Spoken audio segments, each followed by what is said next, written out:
I want to talk about gut feeling, the feeling that you have. You feel uneasiness on your stomach when you're about to do something. If you listen to it, it appears working for you. For example, you want to go out that day, but your gut feeling tell you that it's not, you're not feeling good. You don't want to do that. And what happened after that? You see there are accidents in your area, or there is a flooding, natural disaster, something like that. It is powerful if we listen more to our gut feeling to navigate our life.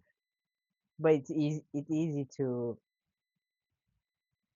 make a wrong interpretation, that we look at fear, we take fear, for example, as a mistake, as a gut feeling. So that can become an issue. So how to differentiate it?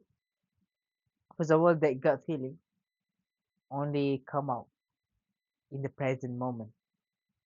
When you are imagining things in the future, how it doesn't turn out, it's turned out bad, the worst possible event might happen.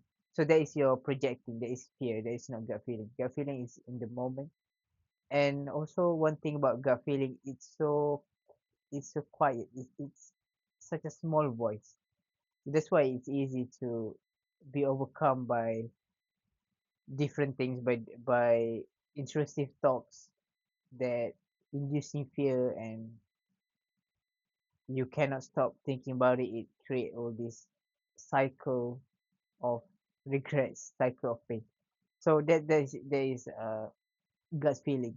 So what we have to do is basically to sit down and really listen to it, because it requires much more awareness to hear such a small voice, but it's such a powerful voice that's gonna help us in our lives. Because it's also it's in scientifically, the gastrointestinal system is connected to the vagus nerve, to the brain. So that's why we felt that, and it's truly useful to listen to that and use it to your advantage. But also be careful when to not make a mistake by choosing fear or limited self belief as your gut feeling.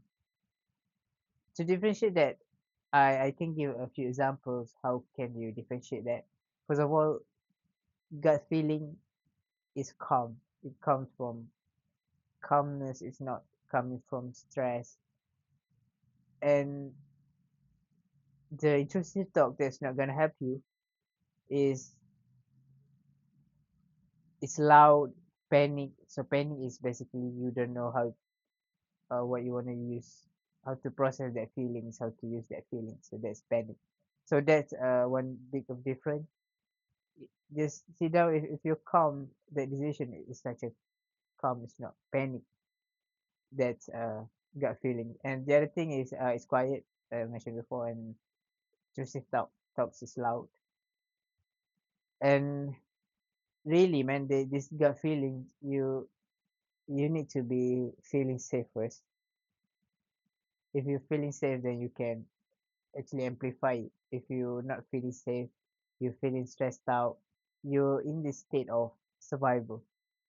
When you stay in survival, all those negative things, negative projection that you're thinking over and over again, it will become a reality because you keep repeating it, because our mind is so powerful in creating all these things that we want in our life. So switch back to this striving mode. So the striving mode, make it as your default, your baseline. Because we are human, we living on homeostasis. We want to get to homeostasis. Wherever you're feeling, wherever you get, it will go back to homeostasis. Same thing as you wanting more, you want to achieve more. When the moment you achieved it, your baseline level, your dopamine, for example, the hormones that help you and motivate you to wanting that, then you achieve that, the hormone will drop. You want to go back to homeostasis.